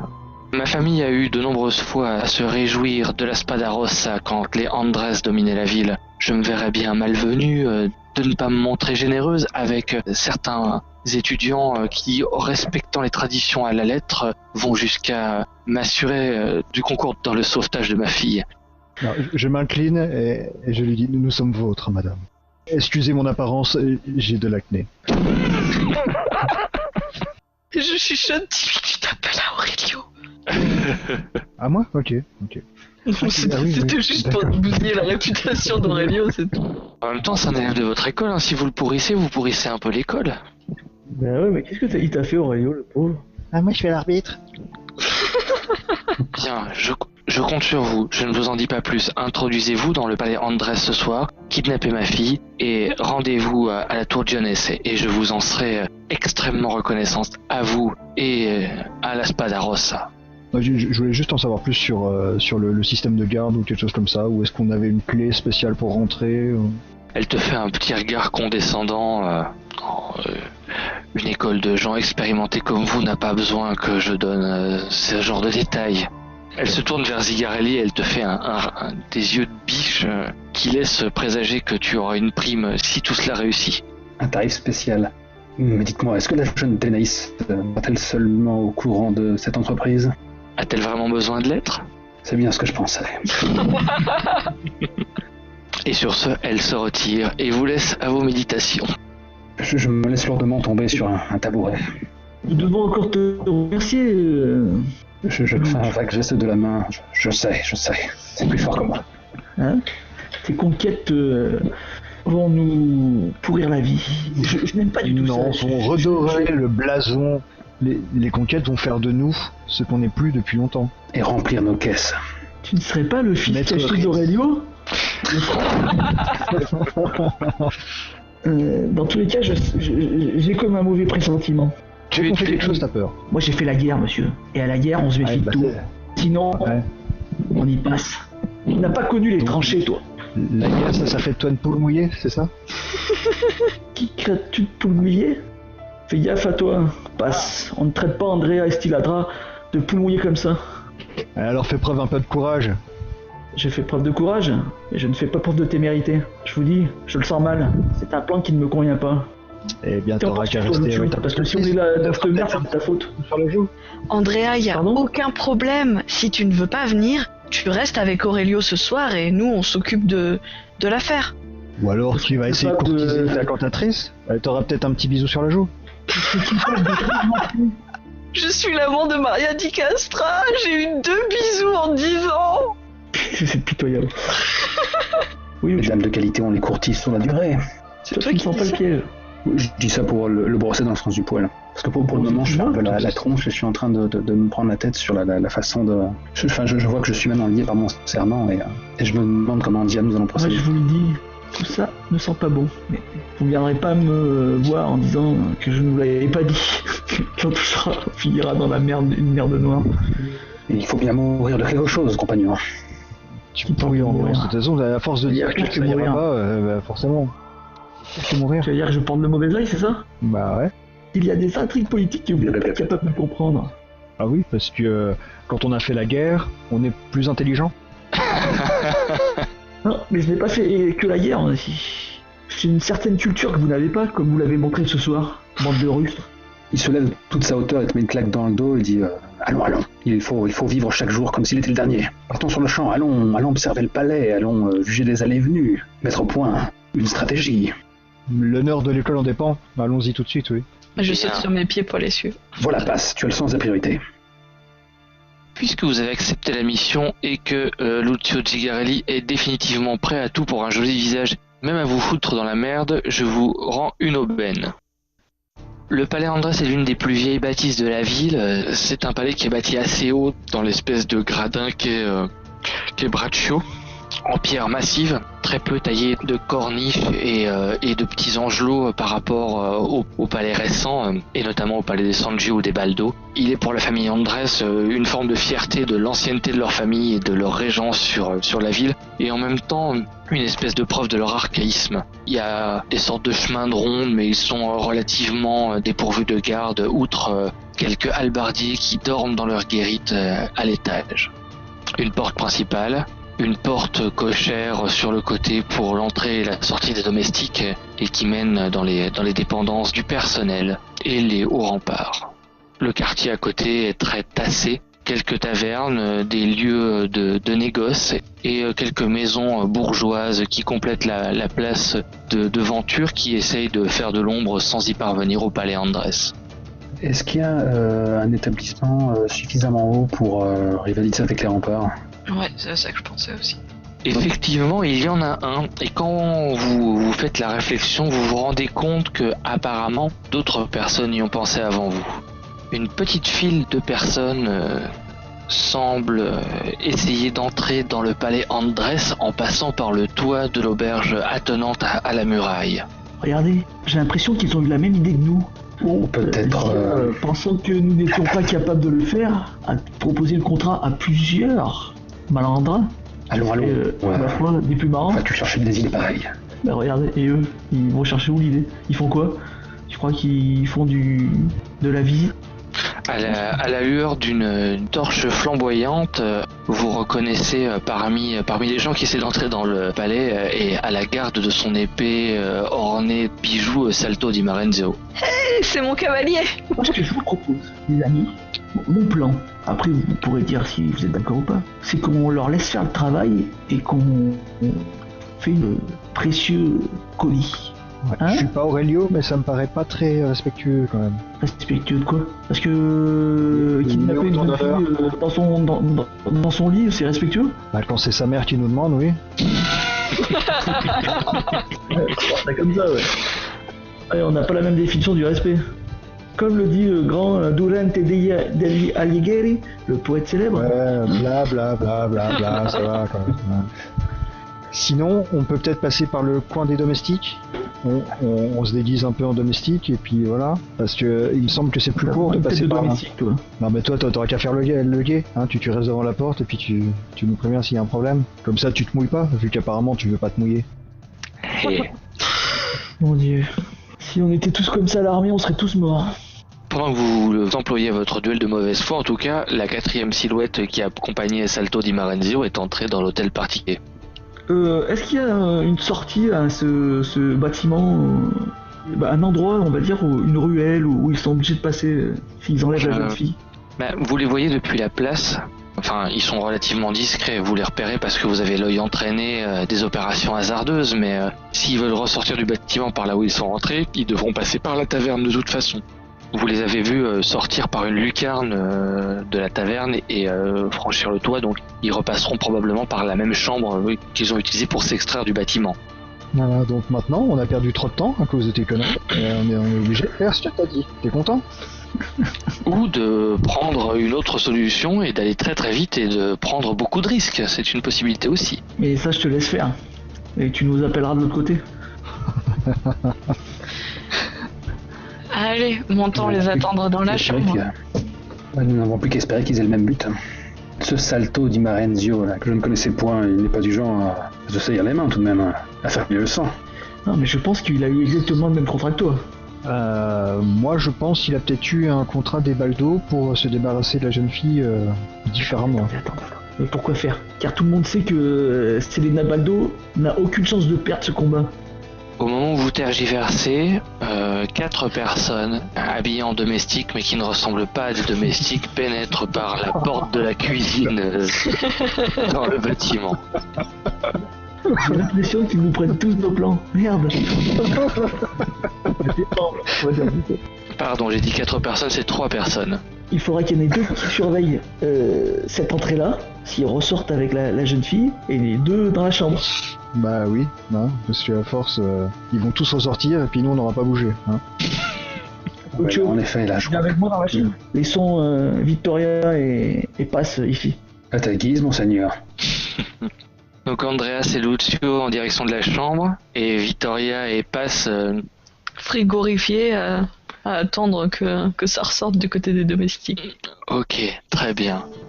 Andrea et Lucio, vous entrez dans l'auberge, ça mène grand battage, le patron est un hobelin, donc pour Lucio qui était pas là au début, les hobelins c'est les halflings embourgeoisés du coin, plus larges que hauts, et souvent à la tête d'entreprises économiques assez florissantes. Ça danse, il y a de la musique, il y a une espèce de vielle qui tourne, des gens qui battent des mains, la fête bat son plein. Et une jeune hobeline à corte vous accueille à l'entrée et vous demande si vous voulez boire ou si vous voulez manger. Comment tu as dit qu'il s'appelait le patron du coin? Je lui ai pas donné le nom.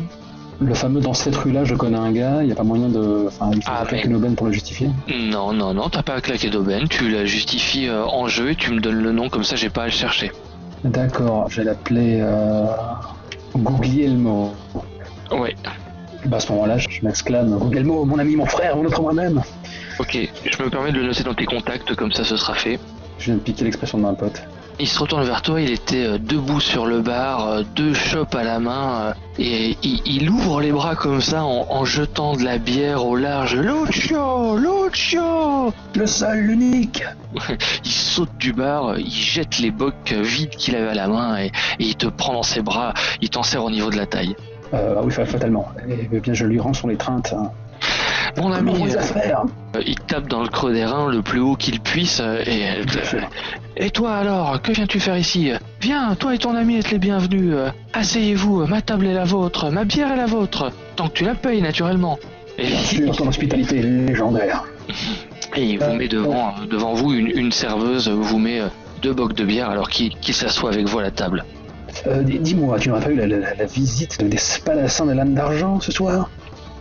Tu veux parler de ces bellâtres qui m'ont loué une chambre au dernier étage? Voilà en particulier là, c'est cette grande bringue qui brille comme un miroir de bordel. Voilà. Oui, je vois. Ils ne me sont pas vraiment revenus, mais tu comprends, Lucio. Ils ont bien payé ce soir. Ah oui, effectivement, l'or ouvre toutes les portes. Oui, tout le monde boit à leur santé ici. Là. C'est eux qui ont payé la tournée, ils ont payé le tonnelet en entier. Qu'est-ce que tu leur veux exactement? Est-ce que je peux être... Je t'en dois plusieurs, naturellement, et je suis tout à fait prêt à rendre les services que je te dois. Mais comprends bien qu'il ne faut pas que ça aille à l'encontre des principes économiques qui me permettent de tenir cet établissement. Je suis ô combien sensible à ces facteurs délicats. Oh, contente-toi de me nommer la pièce qu'ils t'ont louée à l'étage, cela me suffira. Oh, ils m'ont loué la chambre 12, celle qui donne sous les toits avec la chambre. Tu sais, tu l'as employée une fois. Tu te souviens de cette jeune fille aux yeux de braise? Ah oui, comment l'oublier? Tu l'as oublié? Oui, un peu, oui.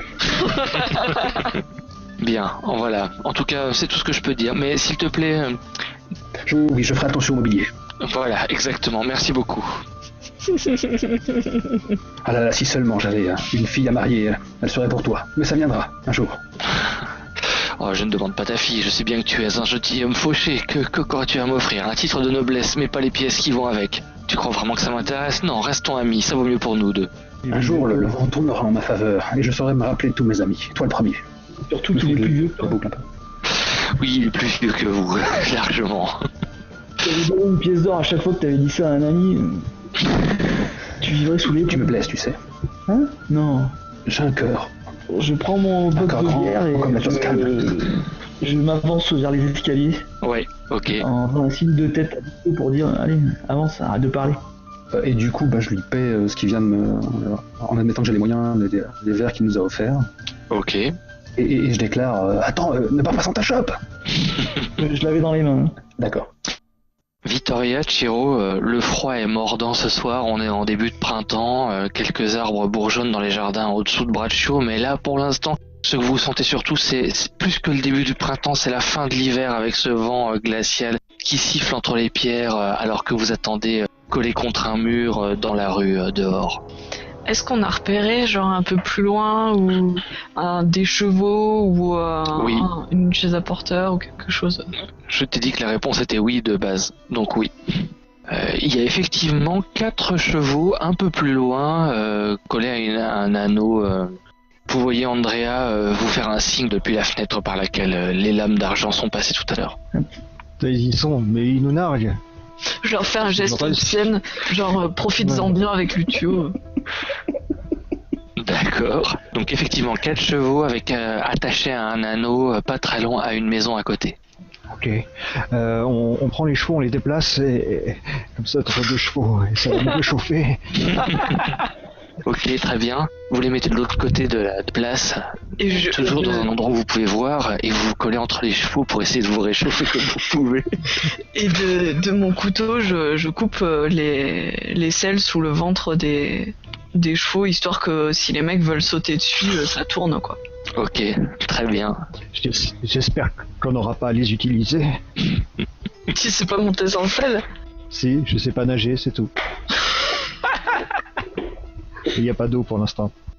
Ok, la nuit fut froide et peu de temps après que Andrés ait fait le malin à la fenêtre, la porte des cuisines s'ouvre et les 3 personnes qui étaient rentrées sortent avec une précipitation soit digne d'un domestique qui va porter un message, soit d'un type qui est en train de fuir le lieu qu'il essaye d'investiguer. Ils se dirigent vers là où étaient les chevaux précédemment, j'imagine. Non, ils sont 3 et les chevaux sont 4. Donc manifestement, ce ne sont pas là où leurs chevaux sont garés. De toute façon, s'ils sont que 3. Mais ils passent devant vous, effectivement. Et dans le lot, Vittoria, tu reconnais ton frère. Eh oui. Je dis rien, je me moquerai de lui plus tard. Du coup, ça te donne l'identité de ce groupe de personnages. C'est un petit groupe de 3 personnes qui sont appelés les Compagnons de la Roche et qui sont aventuriers et mercenaires pour Braccio et qui se déplacent assez régulièrement dans le consulat en règle générale. Eh, mais faut savoir ce qu'ils faisaient là, non? Qu'est-ce que tu fais? Tu bouges pas? Ben, on va pas laisser... S'ils ont pas Télénaïs, on s'en occupera plus tard. Ok, t'as raison, la mission, putain. La mission. Quelques minutes plus tard, ça bouge au-dessus des remparts et les 4 personnes des lames d'argent s'extraient de par-dessus les remparts de manière discrète. L'un manque de glisser sur les tuiles. Ils ont un paquet ou pas? Eh ben non, ils sont tous les 4, il n'y a rien de plus. Et Torino semble glisser, c'est lui qui semble glisser. Bah on les attend dans la chambre. Ouais. Au moment où Salto prend pied dans la chambre, il vous voit. Je sais pas dans quel état, comment vous vous êtes mis. Le pire, c'est que il y a une partie de moi qui a envie juste de le choper, de le paquer par terre quand il passe la fenêtre et de couper la corde. Ce serait une sorte de meurtre en série, un peu peut-être much. Il n'y avait pas de paquet en fait. Quand Salto se met dans l'encadrement de la fenêtre, vous ne voyez pas de paquet, ça c'est clair. On l'a peut-être laissé rentrer, non? On est dans la pénombre. Vous êtes dans la pénombre et vous l'avez laissé rentrer? Moi j'étais pas dans la pénombre, mais...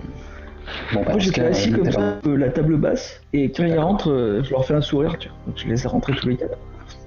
Ok, donc Salto rentre et Torino le suit et 2 autres personnes les accompagnent que vous reconnaissez pour les autres membres de leur groupe. Elgana Gelotta de Parthenos, une femme aux cheveux sombres et aux yeux bleus assez clairs que Lucio avait déjà repéré auparavant. Et Dario Leroux, que vous savez être un compatriote de Chiro, il vient de l'île de Bruig au large de Stellara. C'est une espèce d'île de paysans très pauvres qui s'expatrient assez volontiers pour trouver de l'argent pour nourrir leur famille ailleurs que sur leur terre natale. C'est bien la première fois que vous voyez Salto avec un air aussi penaud que celui qu'il a sur son visage, alors qu'il vous trouve dans la chambre au moment où il y prend pied. Et ils ont l'air blessés ou pas? Pas blessés du tout, non, mais ils ont l'air très affairés et très emmerdés en même temps, quoi. Et ça grogne dans le groupe, vous les avez entendus grommeler sur le toit. Comme vous quand il y a un truc qui va pas dans le groupe et que tout le monde n'est pas d'accord, quoi. J'ai l'impression que vous avez oublié quelque chose, non? Oubliez, ça vous va bien. Ça va bien quoi? Ça vous va bien, c'est tout, j'ai rien d'autre à dire. Moi j'éclaire, ferme la fenêtre, les nuits sont fraîches. Et j'ai juste le visage éclairé par un cigare de l'époque. Très bien. Effectivement, Dario ferme la fenêtre derrière lui. Je peux vous demander ce que vous faisiez dans la maison des...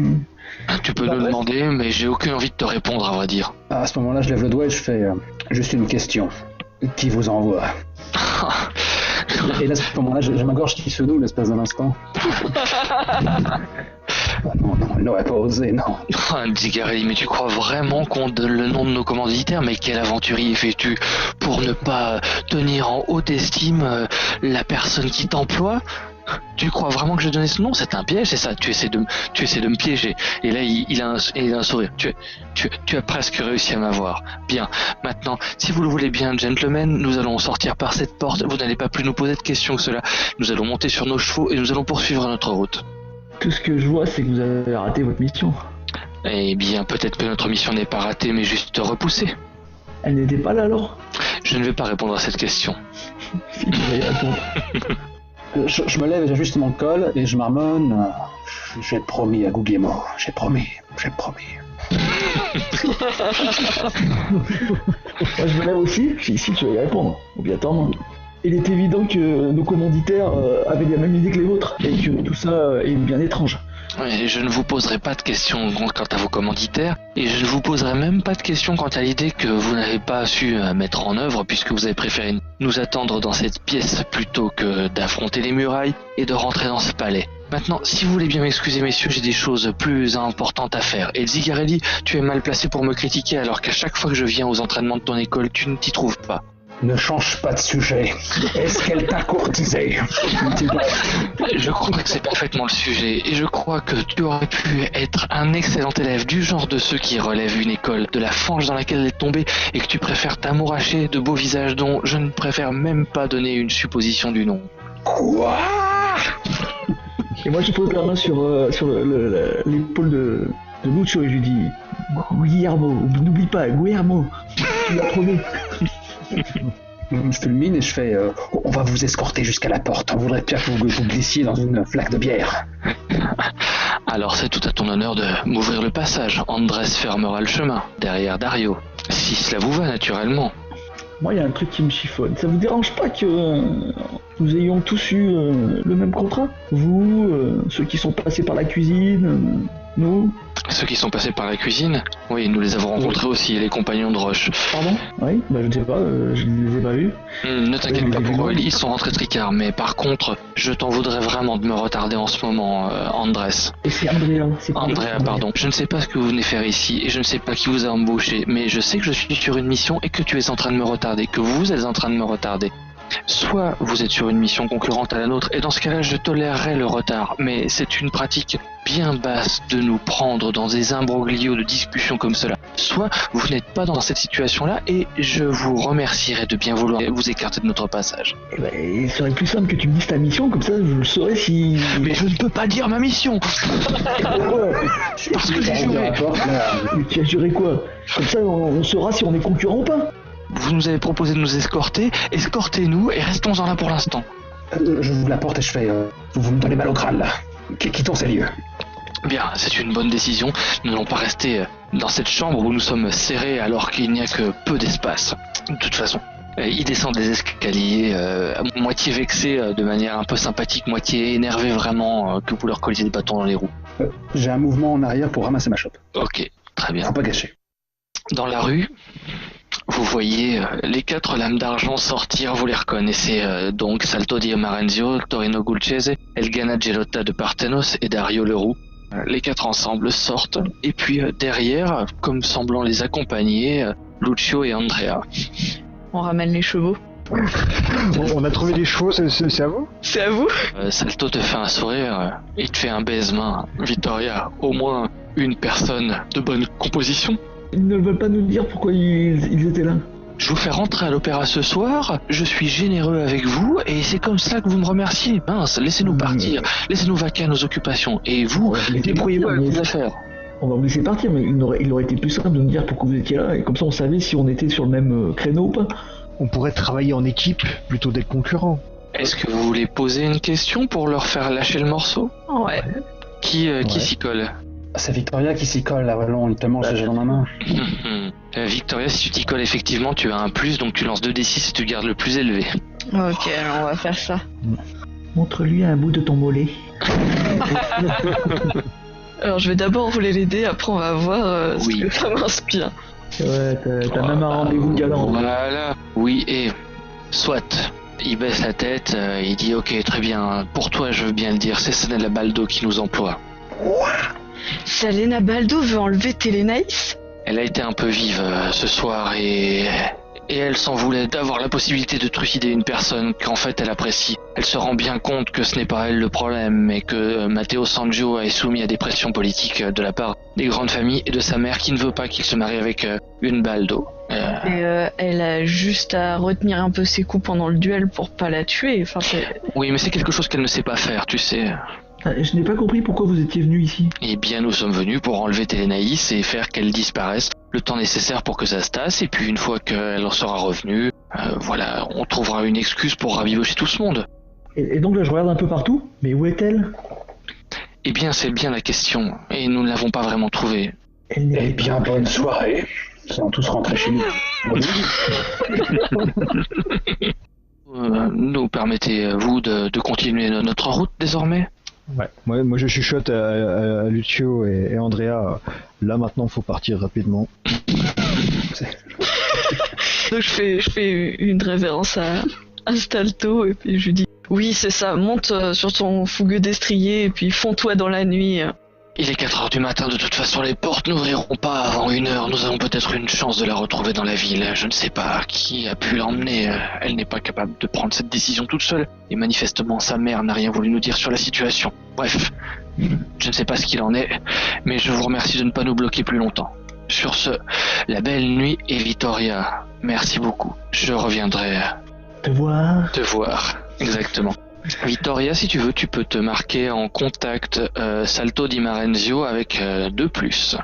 tu lui as pas longtemps. ses secrets en un battement de cils. De plus, ça va pas être longtemps. Il faut l'amour. Dans son chemin, mais qu'est-ce que c'est? Vous les voyez passer le coin de la rue sans tomber de cheval, et puis alors qu'ils viennent de passer, vous entendez quelqu'un, probablement Torino, vous entendez un truc genre boum et un terrible s'échapper du coin de la ruelle.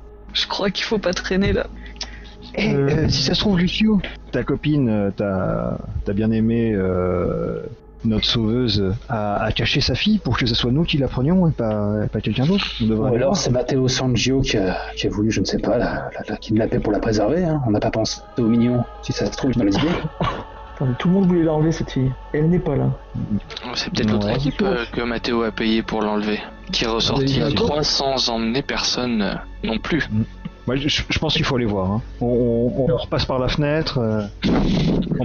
J'aurais plutôt une meilleure idée. On n'a rien cassé chez. Non, j'aurais une meilleure. Vas-y. Est-ce que Chio ne pourrait pas aller voir sa belle et lui poser lui-même la question? Où est sa fille? Je veux dire, un amant qui va voir une patricienne, ça arrive. Ça nous mettra pas nous en porte-à-faux. Au début, quand tu déclares ça, je commence à faire une grimace, et puis soudain, quand je vois d'autres enjeux qui m'auraient échappé, oui, ma foi, oui, pourquoi pas, oui, ce serait une idée. Ce sont des choses qui arrivent assez régulièrement dans le consulat, effectivement. Nous t'attendons à l'auberge de... Bah, tu peux passer par la fenêtre d'ailleurs. Nous t'attendons à l'auberge de Guillermo. Le pire, c'est qu'il va le faire, le con. Hein. Pour rejoindre ta belle. Ok, il passe par la fenêtre, donc, Lucio la piste Matteo Sangio est quand même intéressante. Attends. Ok, très bien, ça marche. Ça, c'était juste une pensée. Vous notez, ok. Avant qu'il parte, je lui dis Lucio, oui. Nous sommes un peu pressés, donc si tu peux mettre le turbo. Mettre le turbo? Non, mais en même temps, on est au chaud. Hein. Est-ce là tes poètes qui te sortent ces tournures de phrases alambiquées? Le turbo, j'aurais tout entendu. Fais comme le cheval en rute. Sois rapide et fouilleux, mais rapide. Ok, Lucio s'évade donc par la fenêtre et essaye de pénétrer dans le palais Andrés par la même route que les Dames d'Argent. Oui. Très bien. Vous avez un peu de temps à attendre à l'auberge, les autres. Et je vous propose donc de terminer la partie sur l'éventuelle information que Lucio va sortir du palais. Que se passe-t-il pendant ce temps à la taverne alors que Lucio semble tarder? On s'inquiète. Au bout de 10 minutes, alors que vous êtes installé devant des pintes, Guglielmo l'aubergiste revient vous voir et vous demande « Mais vous comptez rester toute la nuit exactement ?» Ah Oui. bah ça va dépendre de Lucio. Il lève les mains au ciel et il commence à parler très très vite en bougeant beaucoup les mains en disant « Ah Lucio, mais pourquoi un jour il m'a rendu service? Mais pourquoi? Cet homme, il provoquera mon malheur. » Ah oui, et pourquoi? Ouais, pourquoi? Lucio, pourquoi? Et bien parce que chaque fois je le prends par les sentiments, quoi. Je cumule les anecdotes où il m'a tiré lui-même d'un guêpier où je voulais échapper à un mari cocu ou que sais-je, quoi. Et T'as un peu sa manière à lui d'avoir des aventures par procuration. ah, d'accord. Enfin, c'est une proposition, hein. Ouais, pour heureuse, elle me convient. Parce que connaissant Lucio, j'imagine qu'une telle ardoise, ça fait très longtemps qu'elle est effacée, quoi. Il me vaut une sympathie telle que tout le temps il ferme les yeux. D'accord, donc c'est plutôt une sympathie coupable qu'il exprimerait en levant les yeux au ciel et en bougeant rapidement les mains en disant que tu causeras sa perte. Pendant ce temps, dans le palais Andrés, tu t'es faufilé donc par les chemins de ronde, tu as parcouru les endroits des domestiques, les cuisines, et que tu débarques dans les appartements de la famille.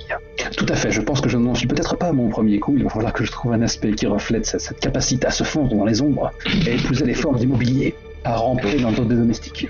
Écoute, moi je trouve que ça va très bien et que je suis prêt à tout pour un joli visage aussi. Ah, c'est pas faux. Ok, donc un large couloir tendu de tapisseries, des candélabres nombreuses et formant des petites fleques de cire au sol et qui ne sentent pas mauvaises comme chez vous, ces affreuses chandelles en suif, et une porte ouverte avec une lumière abondante qui s'en échappe et la chaleur d'un bon feu alors que le palais est bien froid. Je colle une oreille. Je glisse un œil dans la serrure. Hein. À vrai dire, la porte est ouverte. Ah. Et puis dans ce cas, c'est une tête que je glisse dans l'embrasure. Ok, une femme seule avec un verre à la main, dans un fauteuil lourdement couvert de velours devant une cheminée qui brûle en ronflant très fort. Tu arrives bien tard. Bah du coup, à ce moment-là, je regagne contenance. Navré, j'ai eu quelques empêchements. Oui. C'est fou le nombre de personnes que j'ai pu croiser ce soir. Moi aussi, à vrai dire. J'ai croisé beaucoup de personnes qui visitaient les couloirs de mon palais ce soir. Et tu ne devineras jamais, la plus grande surprise dans tout cela, c'est que je n'ai pas croisé ma fille. Tu m'envoies chagrin. Et j'en suis très chagrin moi-même. Est-ce que tu as une petite idée sur le petit plaisantin qui t'aurait privé de ta fille? Malheureusement non, mais je pense que personne des gens qui se sont infiltrés ce soir dans mon palais ne sont responsables de cela. Je crois que ma fille s'est échappée par ses propres moyens pour éviter ce duel. Ça prouve qu'elle a un certain instinct de conservation, on ne peut pas l'utiliser. Un instinct de conservation, une manière de fuir les choses, tout au plus. Je n'ai pas confiance en ma fille, je n'ai pas plus confiance en ma fille qu'en n'importe qui d'autre de toute façon. Et je pense qu'elle s'est attirée des ennuis, voire même un amoureux éconduit ou quelqu'un qui s'est senti pousser des ailes qui aurait bien pu lui proposer son aide. Bref, le fait est que de toute façon, j'ai demandé aux lames d'argent et aux compagnons de la roche qui se regardaient en chien de faïence dans mon couloir de la retrouver. Et je leur ai proposé 300 pièces d'or pour cela. Oh, je vois. Cela tient toujours pour toi si tu veux les prendre. Et si tu es à même de me ramener ma fille. Bien sûr, bien sûr. Je ne suis pas contraint à rien de compétition. Mais en tant que dernière arrivée dans mon palais, tu comprendras bien que je t'inflige une pénalité. Une pénalité? Articule-t-il stupéfait? 1 heure ou 2 que tu vas m'accorder avant de partir rechercher ma fille. À ce moment-là, il se décoiffe et il fait oui, je comprends, c'est de bonne guerre. Très bien. 2 heures plus tard, Lucio ressort par le rempart et escale le toit de l'auberge des Guglielmo. Bah du coup, je débarque dans la taverne, dans la salle principale. Ouais. J'ai un peu les cheveux en bataille. J'ai encore le visage un peu empourpré. Mais Lucio, qu'est-ce que tu ne comprends pas dans le concept de faire vite? J'ai perdu le cours du temps. Le temps presse. Nous devons à tout prix retrouver cette jeune fille des premiers. Elle n'est pas dans sa chambre? Ah, certainement pas, non. Et j'ai fouillé les moindres recoins, crois-moi. Non, mais quelque part dans Braccio, nous devons la retrouver. Quelque part dans Braccio ou pas, puisque lorsque vous avez quitté les lames d'argent, il vous disait que les portes s'ouvriraient d'ici 1 heure et que 2 heures se sont écoulées. Oh, j'ai oublié ce détail. Ok. Ansel, nous dormirons quand nous serons morts. Nous dormirons quand nous serons morts. Bah oui, pour le moment, on est en train de se faire sur une nuit blanche, quoi. Oui, tout à fait. Mais est-ce vraiment un problème? Non, on est des soldats, des militaires. Ah ouais, t'as dû connaître ça, la guerre. Bah oui, bien sûr. Ça fait longtemps que les campagnes. Et sur ce, je vous propose de nous en arrêter là pour ce soir. Bien sûr, cette ellipse. Je regrette pas d'être arrivé en retard. Ah, c'est dommage, je pensais que t'allais regretter justement. J'ai été gâté. Bon, Maître Rilke a lu un livre, on fait tout ce qu'il écrit dessus. On se bat by the book. c'est un peu ça, vous vous battez by the book, exactement. Ouais, finalement, Bolt repousse un peu son entrée. C'est sa guest. Ouais, c'est ça. Il s'est enfermé dans les loges, il veut plus sortir tant qu'il aura pas des lys blancs. Et ben il va attendre longtemps. C'est bizarre parce que plus je m'approche de lui, plus j'ai l'impression qu'il y a un ventilateur derrière lui. Eh merde. Moi j'ai traîné la patte, hein, je suis dernière. Et je maugre. Maugré. Tu maugrais. Tu Je ronchonne. Voilà. Je sais si bien le faire. Voilà.